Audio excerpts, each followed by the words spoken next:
বাংলাদেশের ঐতিহ্যবাহী জেলা রংপুর গঙ্গাচড়া থানার অন্তর্গত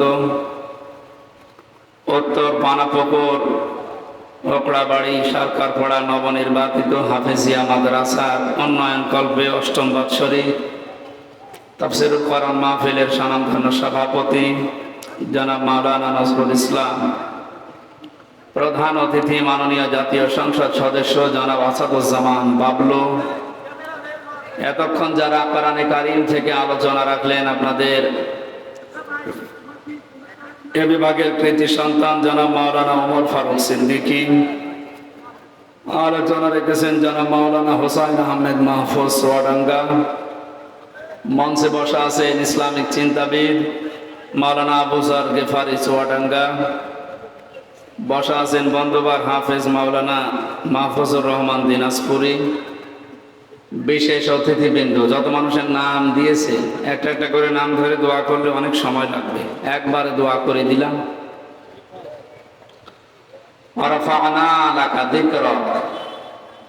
এই এলাকায় আসলে কোরআনের জন্য মহব্বতে যারা ছুটে আসেন, তাদের ভেতরে অন্যতম আমার পাবনার এক ভাই আপনাদের এলাকাতে তার কর্মজীবন নিয়ে আসেন, বড় ভাই শরীফুল ইসলাম শরীফ ভাই। মঞ্চে বসা ওলামা একরাম, সামনে বসা মুসলমান ভাইরা, পর্দার আড়ালের সম্মানিতা মা এবং বোনেরা, প্রশাসনের ভাইরা, প্রাণ প্রিয় রংপুরবাসী, আল্লাহকে ধন্যবাদ জানাচ্ছি যিনি এই প্রচন্ড গরমে, আসলে এই অনুষ্ঠানগুলো আমাদের এই বাংলাদেশ, ভারত, পাকিস্তানি সমস্ত দেশগুলোতে শীতের সময় বেশি হয়। আপনারা ডেট পান না, এই কারণে নিয়েছেন এই গরমের ভেতরে। আপনারাও ছাড়েন না, আমিও পারি না, আল্লাহু আকবার, ওরকম হয়ে যাচ্ছে। তারপরেও আসলে প্রচন্ড গরমে কথা বলা কষ্ট, আর একটু আগে উঠতে পারলে ভালো হতো। যাক, আমরা প্রশাসন থেকে আমাদেরকে জানিয়েছি 12টার ভেতরে যেন শেষ হয়ে যায়। আমরা 12টা পর্যন্ত কথা বলবো ইনশাআল্লাহ। নির্ধারিত একটা বিষয়ে ওপরে আলোচনা হবে। আল্লাহর নির্দেশ আমরা যেন জানতে পারি আজকের এই তাফসীর মাহফিল থেকে, যে আল্লাহ আমাদেরকে এখানে নিয়ে আসলেন। বলেন আলহামদুলিল্লাহ। সাক্ষী, এই শব্দটার সাথে আমরা পরিচিত। এই শব্দের দ্বারা আজ হাজারো মানুষের জেল, জরিমানা, জুলুম, নির্যাতনের শিকার হওয়া লাগছে। আর এই সাক্ষীটার আগে মিথ্যা শব্দটা জোড়ার কারণে অনেক ভয়ঙ্কর মানুষও ছাড় পেয়ে যাচ্ছে। আল্লাহরও সাক্ষী আছে। আল্লাহ সাক্ষী নেই? আল্লাহ রাব্বুল আলামিনের প্রথম সাক্ষী আমাদের এই দুই কাঁধে বসা আছে। কোরআনে কারীম জানিয়েছে কিরামান কাতিবিনা ইয়ালামুনা মা তাফআলুন। কিরামান কাতিবিন আমরা অনেকে জানি এটা দুইজন ফেরেশতা, নাকি না? এটা সম্মানিত লেখক দল। দুইজন লেখক আমাদের সাথে আছে, ওনারা লিপিবদ্ধ করছে। আপনার হায়াত পর্যন্ত যা হবে সব ওরা লিখে রাখবে। কিয়ামতের দিন 2 নাম্বার সাক্ষী, ইকরা কিতাবাকা কাফা বিনাফসিকা আল-ইয়াওমা আলাইকা হাসিবা। আল্লাহ এটা ধরিয়ে বলবে, পড়ো। জান্নাতে যাবে না জাহান্নামে যাবে, আজকে কাউকে জিজ্ঞাসা করা লাগবে না, তোমার হিসাবের জন্য তুমি নিজেই যথেষ্ট। 3 নাম্বার যে সাক্ষী, এই জমিনের উপরে আমরা যা করছি, সিংগায় ফৎকার দেওয়ার সঙ্গে সঙ্গে জমিনের ভেতরে যা আছে ওয়া খরাজাতিল আরদু আসফালাহা, সব কিছু বোঝা আকারে বের করে দেবে। 4 নাম্বার সাক্ষী আমার শরীরের অঙ্গ প্রত্যঙ্গ। আল্লাহ পাক বলেন আল ইয়াউমা নাখতিমু আলা আফওয়াহিহিম ওয়া তুকাল্লিমুনা আইদিহিম ওয়া তাশহাদু আরজুলুহুম বিমা কানু ইয়াকসিমুন। ময়দানে মাহশারে যাদের বিচার আসর শুরু হবে, ওই দিন আমাদের মুখমণ্ডল, মুখের উপরে আল্লাহ তাআলা লাগিয়ে দেবেন বা সেলাই করে দেবেন। আমাদের হাত, আমাদের অঙ্গ প্রত্যঙ্গ, বিশেষ করে কয়েকটা জিনিসের নাম এখানে এসেছে। প্রথমে আল্লাহর সাথে কথা বলবে তোমাদের হাত, ওয়া তুকাল্লিমুনা আইদিহিম। হাত যে কথা বলতে পারে, এটা এখন হয়তো আমাদের অনেকের বিশ্বাস হচ্ছে না। কিয়ামতে এটা বলবে, আর এটাই বাস্তব। সুতরাং হাত দিয়ে যে যা করছি খুব হিসাব করে করা দরকার। বিশেষ করে হাতে যাদের কলম আছে এইগুলো খুব সূক্ষ্মভাবে হিসাব করে দুনিয়ায় ব্যবহার করা দরকার।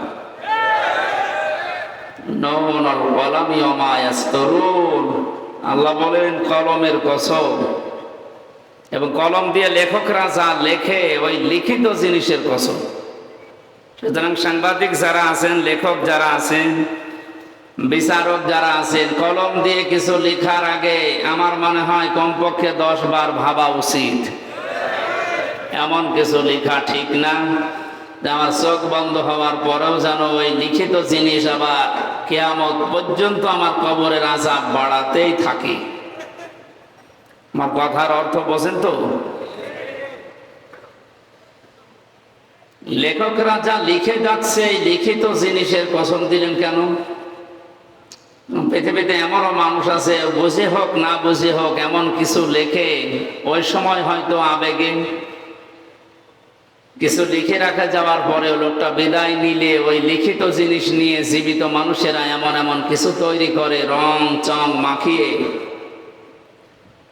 ওইটার দ্বারা হাজারো মানুষের চরিত্র ধ্বংস হয়, ওইটার দ্বারা হাজারো মানুষ হাইজাকার হয়, চাঁদাবাজি শেখে, ওখান থেকে হাজারো মানুষ বেয়াদব হয়ে যায়। আমি নাম নিলাম না, এদেশের একজন পতিত দশা লেখক, নাম করা, নাম নিলে আপনারা চিনবেন। এই লোকটা যে সমস্ত উপন্যাস, যে সমস্ত বইগুলো লিখেছে, উনি মারা গেছে, কিন্তু তার এই বইগুলো দিয়ে এখন নাটক বানানো হচ্ছে, সিনেমা বানানো হচ্ছে। এমন এমন নাটক সিনেমা বানানো হয় যেখানে মানুষের চরিত্র ধ্বংস করা ছাড়া চরিত্র সংশোধনের কিছু সেখানে নেই। সে লোকটা তো মারা গেছে অনেক আগে, শুয়ে আছে সবুজ একটা শ্যামল জায়গায়। এর দ্বারা যত মানুষ এই দেশে চরিত্র হারাচ্ছে, পৃথিবীর সবচাইতে বড় সম্পদ মানুষের চরিত্র। এটা যারা হারিয়ে ফেলে তার কাছে আর কিছু থাকে না।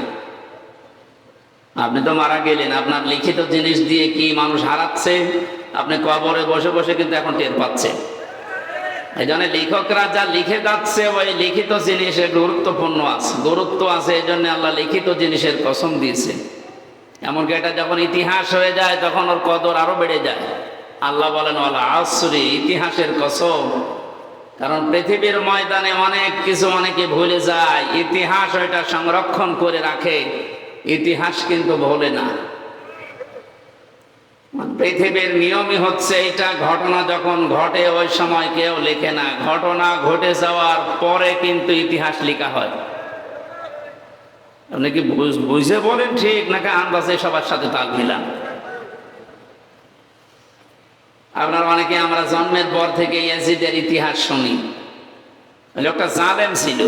কে ছিল? বলেন বলেন। এত জুলুম করেছিল, ওই সময় জালেমের বিরুদ্ধে লেখার মতো মানুষ পাওয়া যায়নি, কিন্তু ইতিহাস লেখা হয়েছে, না হয়নি? ইয়াজিদের যে ইতিহাস, এটা পড়লেই মানুষ তাকে গালি দেয়, অথচ নামটা তো খারাপ না। ইয়াজিদ অনেক সুন্দর নাম, সুন্দর নাম না? এই পৃথিবীতে এখন কাউকে পাবেন যে একটা কুকুরের নামও ইয়াজিদ রাখেন? কোথায় আল্লাহ পৌঁছিয়ে দিয়েছে আপনি টের পেয়েছেন? আল্লাহর বিধানের বাইরে যারা জীবন চালাবে, আল্লাহ তাদের জীবনকে দমকার ভেতরে ফেলবে। দমকার যতগুলো তাফসীর পাওয়া যায় তার অন্যতম এটা। দমকা মানে ওই মানুষটাকে আল্লাহ 7টা বিষয় আছে দমকার ভেতরে, এর 3 নাম্বারটা পৃথিবীতে এই মানুষটা মারা যাওয়ার সময় একটা ইতিহাস হয়ে থাকবে। আমাদের ঝিনাইদহের এক এমপি কিছুদিন আগে মারা গেছে, ইতিহাস হয়ে আছে বাংলাদেশে। কত টুকরা করেছে তার লাশ, এমনকি শুনলাম যে বিলিন্ডার মেশিন দিয়ে পর্যন্ত বিলিন্ডার করে বিভিন্ন জায়গায় ছড়িয়ে দিয়েছে। তা বাংলাদেশে একটা ইতিহাস হয়ে রাখেনি। হয়তো এখন এই ইতিহাস কেউ লিখছে না, লেখা হবে একদিন। লেখা হবে না?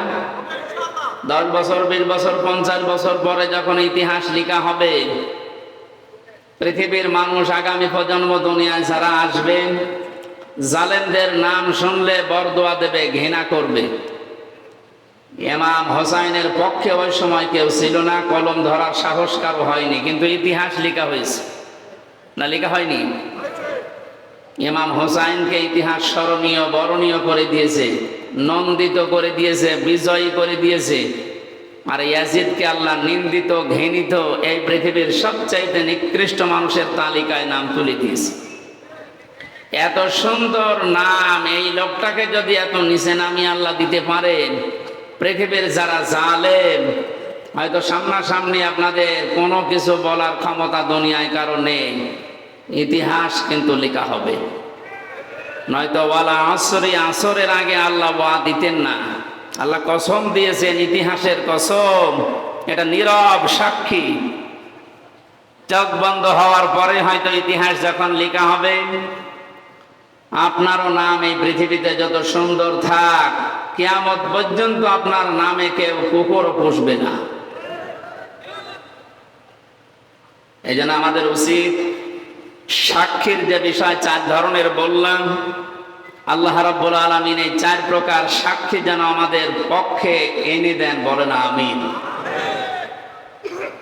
কোরআনে কারীম শুনতে এসেছি আমরা, আল্লাহ পাক সূরা তাওবার 6 নম্বর আয়াতের মাঝের অংশে জানিয়েছেন, হাত্তা ইয়াসমাআ কালামাল্লাহি সুম্মা আবলিগহু মা'মানা ইলা আখিরি আয়াত। হে নবী, ওরা যখন কোরআন শুনতে আসবে আপনাদেরকে, এই কাফের মুশরিকরা, তখন আপনি নিরাপদে তাদেরকে কোরআন শোনার ব্যবস্থা করে দেবেন। এই ঘোষণা কার? জবান খুলে বলেন তো, ঘোষণা কার?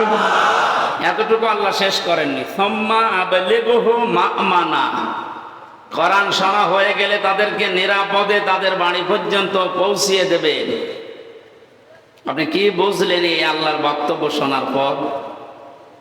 কাফের মুশরিকরাও যদি কোরআন শুনতে চায়, তাদের শোনানোর ব্যবস্থা করার নির্দেশ দিলেন কে? অথচ 96% মুসলমান আমরা এই দেশে, আমরা নিরাপদে মুসলমান হয়ে আল্লাহর কালাম শুনবো, সে অবস্থাও এখন দিন দিন হারিয়ে যাচ্ছে। আমি নিচে নামলাম না, আপনারা হয়তো টের পেয়েছেন আমি কি বলতে চাই। কাফেরদের নিরাপদে, নিরাপত্তার সাথে কোরআন শোনার ব্যবস্থা করে দেওয়ার নির্দেশ যদি আল্লাহ দেয়, যে আমাদের নিরাপদে, নিরাপত্তার সাথে আল্লাহর কালাম শোনার অধিকার নেই? এই অধিকারগুলো বিভিন্ন কায়দায় যারা বন্ধ করতে চাচ্ছে, আপনি পারবেন না। কারণ এটা তো আমির হামজার বক্তব্য না, এ বক্তব্য সরাসরি কার? ইন্না নাহনু নাযালনা যিকরা ওয়া ইন্না লাহু লাহাফিজুন। এই জিকিরে কোরআন আমি আল্লাহ নাজিল করেছি, এটা হেফাজত করার দায়িত্ব আমি আল্লাহ নিজে নিয়েছি।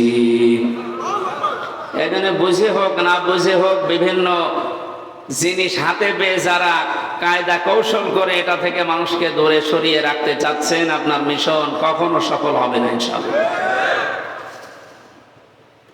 দরুদ আর সালাম পড়ছি আমাদের নবী মুহাম্মদ রাসূলুল্লাহ সাল্লাল্লাহু আলাইহি ওয়াসাল্লামের প্রতি, যার আনিত আদর্শ পেয়ে আমরা খুশি না বেজার? অবশ্যই আমরা খুশি।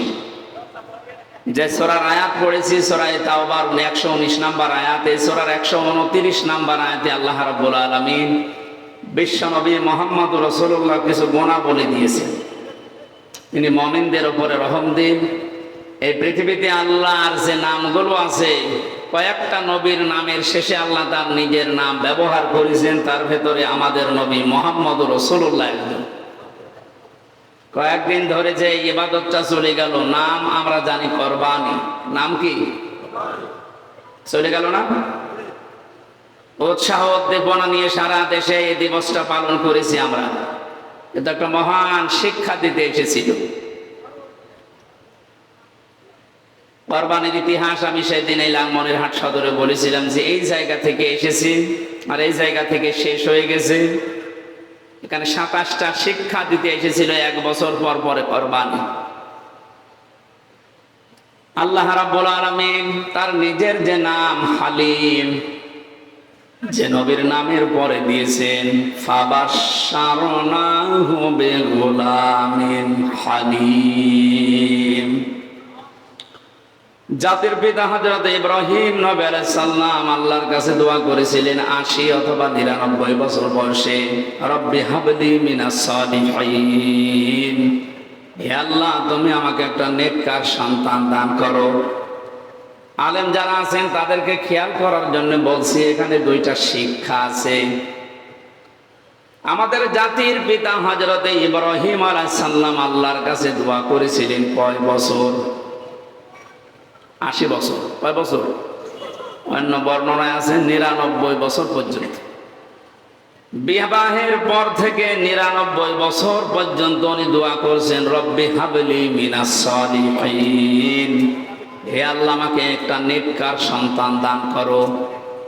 আল্লাহ রাব্বুল আলামিন 99 বছর পরে জবাব দিয়েছিলেন, ফাবাশশারনাহু বিগুলামিন হালিম, হে ইব্রাহিম তোমাকে আমি একটা সন্তান দিয়েছি, শুধু সন্তান না, এটা গোলামিন হালিম, সহনশীল এবং ধৈর্যশীল। এটা ধৈর্যের পরীক্ষায় উত্তীর্ণ। আল্লাহ পাক বলেন গোলামিন হালিম। ইব্রাহিম নবী সঙ্গে সঙ্গে প্রশ্ন করেছিলেন, আল্লাহ আমাকে হালিম দিয়েছ, চাচা হালিম? কি হালিম? এমন হালিম দিয়েছে সন্তানটাকে, আসলেই কি হালিম? আমি এটা দেখতে চাই। 11 থেকে 13 বছরের ভেতরে আল্লাহ রাব্বুল আলামিন হযরত ইব্রাহিম নবীকে স্বপ্নে দেখিয়েছিলেন যে প্রিয় বস্তুকে কুরবানি করো। ফালাম্মা বালাগা মা'আহু সা'য়া ক্বালা ইয়া বুনাইয়া ইন্নী আরা ফিল মানাম আন্নী আযবাহুকা ফানজুর মাযা তারা। সন্তানটা যখন নিজের সাথে চলাফেরা করতে শিখেছে, ছোট বয়সে এক মায়া থাকে। ছেলে আর মেয়ে যখন বাবার সাথে একটু চলাফেরা করা, তার হাতে পিঠে লাগা, একটু কাজে কামে সাহায্য করার বয়সে উপনীত হয়, আল্লাহ নিজে বলেন ওই সন্তানের প্রতি মার বাবার মহব্বত ভালোবাসা আরো বেড়ে যায়। জন্মের পরে আল্লাহ জবাই করার জন্য বললেন না কেন? কারণ তার থেকে কোনো সাহায্য সহযোগিতা এখনো পর্যন্ত ইব্রাহিম নবী পাননি। 11, 12 বছর, 13 বছর বয়সে সন্তান যখন হাতে লাগার মতো, হুকুম করলে শোনে, এই কাজ করো, এটা নিয়ে আসো, যখন এই শোনার মতো বয়সে পরিণত হয়েছে, আল্লাহ রাব্বুল আলামিন তখন এই পরীক্ষাটা তার উপরে চাপিয়েছেন। ইব্রাহিম আলাইহিস সালামের ঘটনা বলা আমার উদ্দেশ্য না, কারণ এই 4-5 দিন আপনারা বহু এই কাহিনী শুনেছেন। এখান থেকে শিক্ষাটা আমি নিতে চাই। হযরত ইব্রাহিম নবীকে আল্লাহ যে হালিম দিলেন, গোলামিন হালিম, উনি ওটা পাবার পরে প্রশ্ন করেছিলেন, আল্লাহ কি হালিম তুমি আমাকে দিয়েছো, আমি ওটা দেখতে চাই। এই জন্য স্বপ্নে দেখার পরে সন্তানটাকে তিনি জবাই করে ফেলতে পারতেন, করেন নাই। এটা মনিরের ভেতরে আছে তাফসীর। আমি জেলখানায় বসে বসে যে 11-12টা তাফসীর মিলিয়েছিলাম, তার ভেতরে এটা একটা তথ্য। উনি সন্তানটাকে ডাক দিয়ে বললেন, ক্বালা ইয়া আবাতি ফাআল মা তুমার, হে আমার কলিজার টুকরা সন্তান, আমি স্বপ্নে দেখলাম তোমাকে আমি জবাই করছি, এখন বলো তো তোমার রায় কি? প্রশ্ন আসতে পারে, হুকুমটা কার? জবান করেন না কেন? পালন করছে কে? সাধারণ মানুষ না, আল্লাহর খলিল, যিনি প্রতিটা পরীক্ষায় পাশ করার পরে উপাধি পেয়েছেন। বাংলাদেশের বিভিন্ন প্রান্তে যাবার পরে দেখি কারণ নামের আগে পরে লেখা দীনবন্ধু, দ্বীপ বন্ধু, বাকিটা নাই আমি বললাম। কত রকমের বন্ধু আমরা দেখতে পাই, অথচ ইব্রাহিম আলাইহিস সালামও বন্ধু ছিলেন। এটা এমনি এমনি তিনি পাননি। দিনাজপুরেও একজন আছে, আমি নাম নিলাম না, মানবতার বন্ধু। ইব্রাহিম নবীকে আল্লাহ, আমি পড়া কোরআন পড়ে পেয়েছি, 50টা পরীক্ষা করেছিলেন। তার ঈমান সম্পর্কে 10টা, আমল সম্পর্কে 30টা, আর পুরা শরীরের ভেতরে 10টা। এই 50টা পরীক্ষা করার সর্বশেষ পরীক্ষায় তাকে বলেছিলেন খলিল। খলিল বলা হয় ওই বন্ধুকে যিনি আল্লাহর সন্তুষ্টির জন্য সব করতে পারেন। জোরে বলেন সুবহানাল্লাহ। হযরত ইব্রাহিম পরীক্ষা দিয়ে পাশ করে খলিল পেলেন। ডাক দিয়ে বলে, রব্বুল আলামিন, তুমি আমাকে গোলামিন হালিম দিয়েছো, তোমার নামটা আমার সন্তানের নামের সাথে লাগিয়েছো, দেখি কেমন হালিম দিলে। এই যে পরীক্ষা, এই কারণেই তিনি সন্তানকে জিজ্ঞাসা করেছিলেন। অথচ বাকি 49টা পরীক্ষা আপনি তাফসীর দেখেন, কোন পরীক্ষার আগে কাউকে জিজ্ঞাসা করা, প্রশ্ন করা, এমনকি যেদিন এই ছোট সন্তানকে মরুভূমিতে রেখে আসে, বারবার স্ত্রী হাজেরা রাদিয়াল্লাহু তাআলা আনহা প্রশ্ন করেছিলেন, স্বামী আমাকে রেখে যাচ্ছেন নবজাতক সহ, এটাকে আপনার নিজের ইচ্ছা না আল্লাহর ইচ্ছা? ওই সময় কিন্তু বলেননি তিনি যে আল্লাহর ইচ্ছা বা আমার ইচ্ছা, শুধু আকাশের দিকে আঙ্গুল তুলেছিলেন। এর আগে যত 49টা পরীক্ষায় কোনো দিন তিনি আল্লাহর কাছে, কোন মানুষের কাছে পারমিশন নেওয়া দূরের কথা, জিজ্ঞাসা করেননি। আল্লাহ বলেছেন আসলিম, তিনি বলেছেন আসলামতু লিরাব্বিল আলামিন। এই পরীক্ষাটা এসে তিনি জিজ্ঞাসা করলেন কেন? মুফাসসির বলেন, হযরত ইব্রাহিম মনে মনে ভাবছিলেন, আমি যে সন্তান চেয়েছি 1 বছর 2 বছর না, 99 বছর। নবীদের কাছ থেকে উম্মতের শিক্ষা নেওয়া দরকার। তিনি যেহেতু আমাদের জাতির পিতা, আমরা যারা তার সন্তান হিসাবে নিজেকে দাবি করি, অবশ্যই আমাদের উচিত সন্তান হলে কোনো পীর সাহেবের কাছে, মরা পীর, জিন্দা পীর, কবরের কাছে না যাওয়া।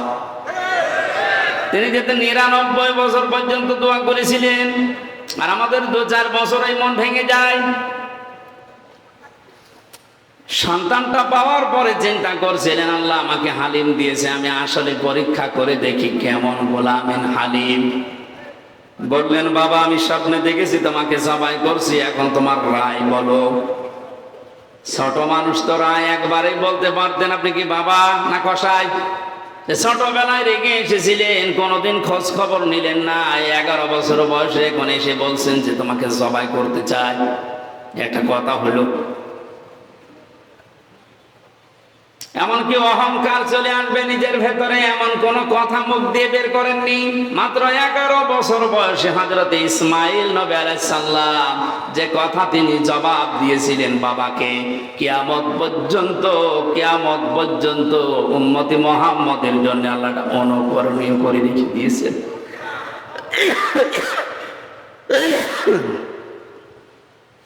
হযরত ইসমাইল ডাক দিয়ে বললেন, সাতাজিদুনি ইনশাআল্লাহু মিনাস সাবিরিন। হে বাবা, যে আদেশ পেয়েছেন আপনি আদেশটা পালন করেন। আল্লাহ যদি চায় আপনি আমাকে ধৈর্যশীলদের মধ্যে পাবেন।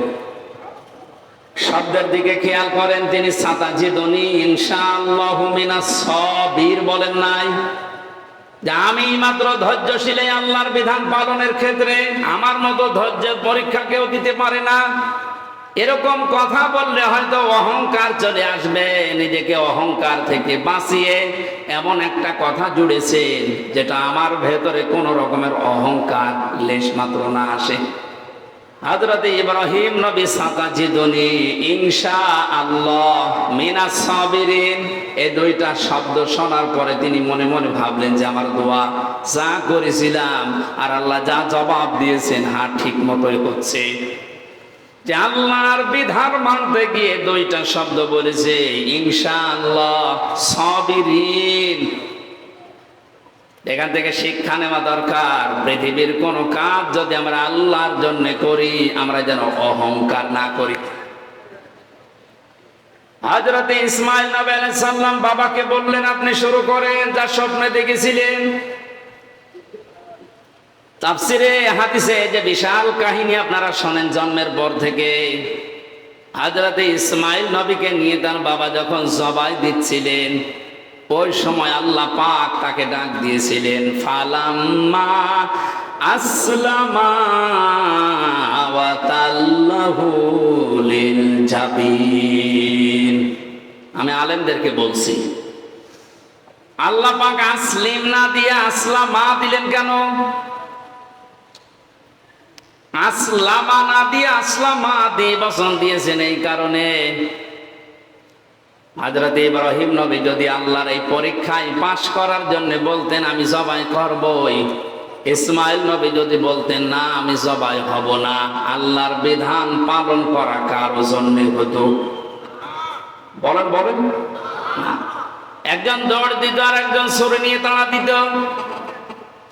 হযরতে ইসমাইল নবী যদি বলতেন আমি আল্লাহর এ বিধান পালন করতে রাজি আছি, ইসমাইল নবী যদি পালন করার জন্য এগিয়ে আসতেন, ইব্রাহিম নবী যদি বলতেন না 99 বছর বয়সে একটা সন্তান পেয়েছি আমি জবাই করব না, আল্লাহর বিধান পালন করতে পারত?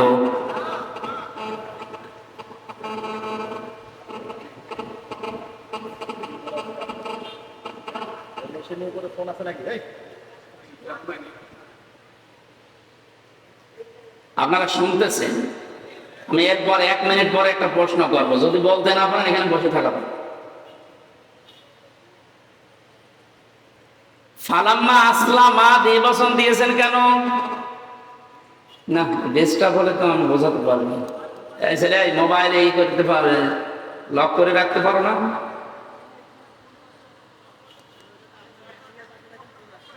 বসো।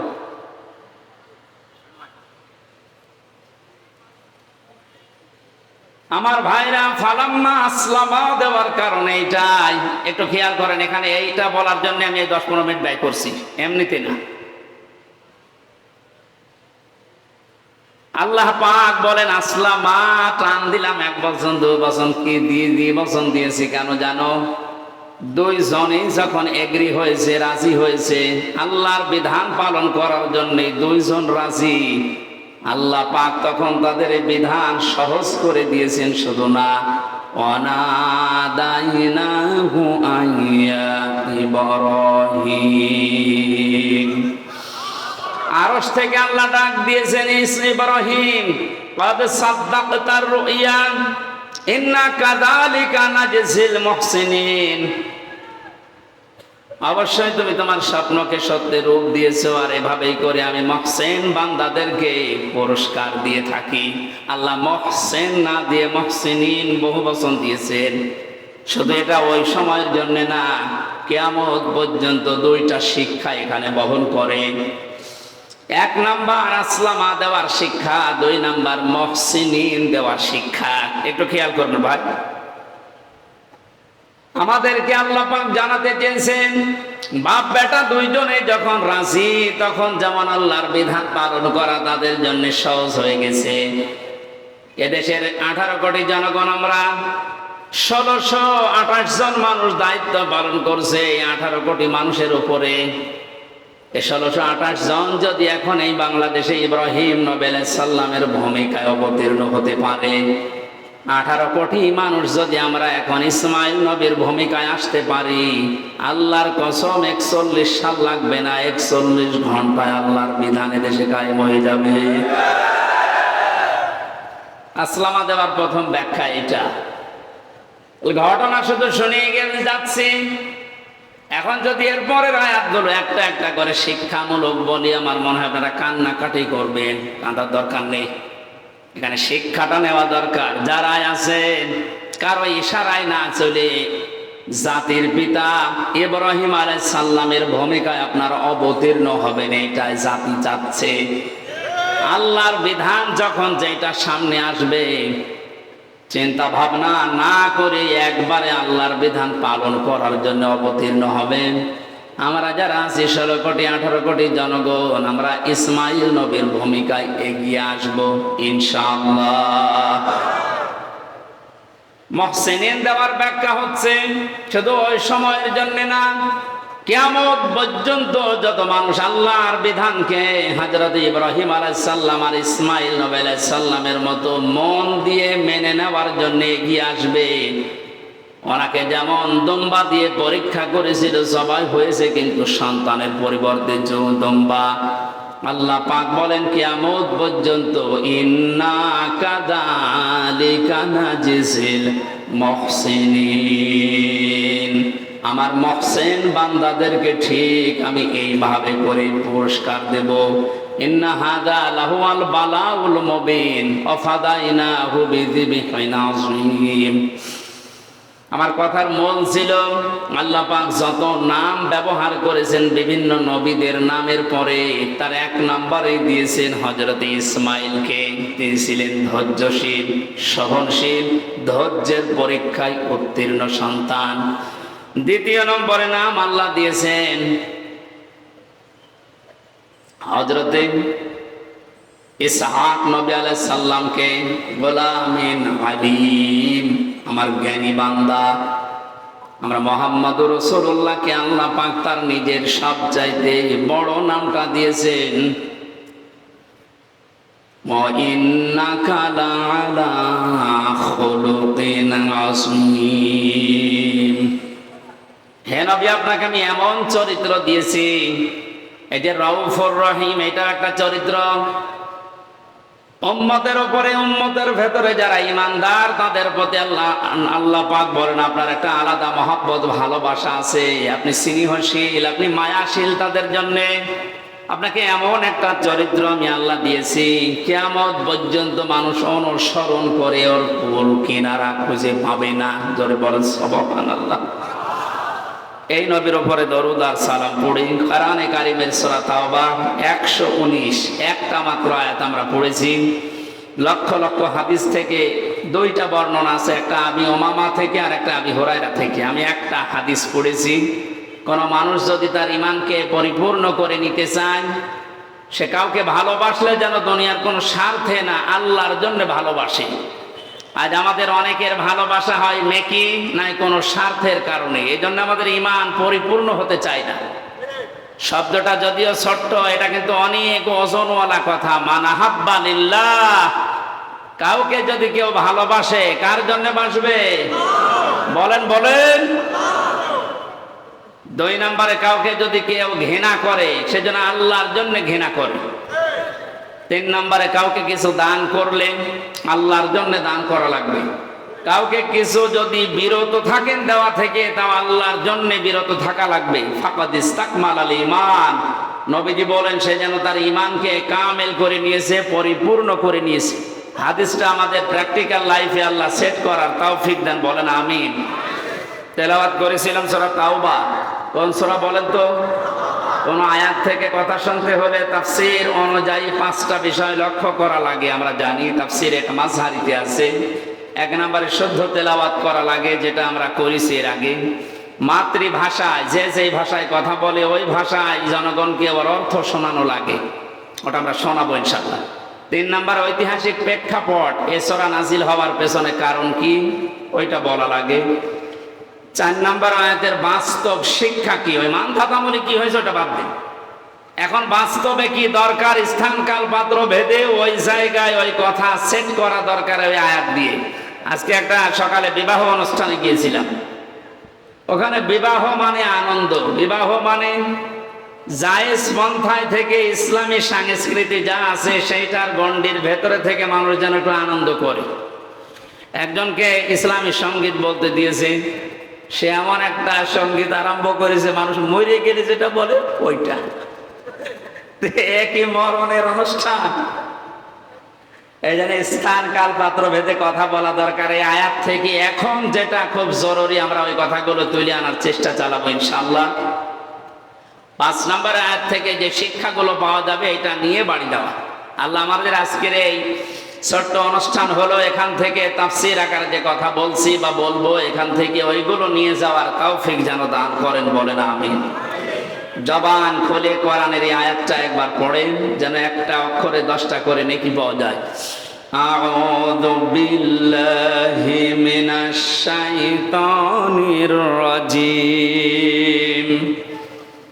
বিসমিল্লাহির রহমানির রহিম।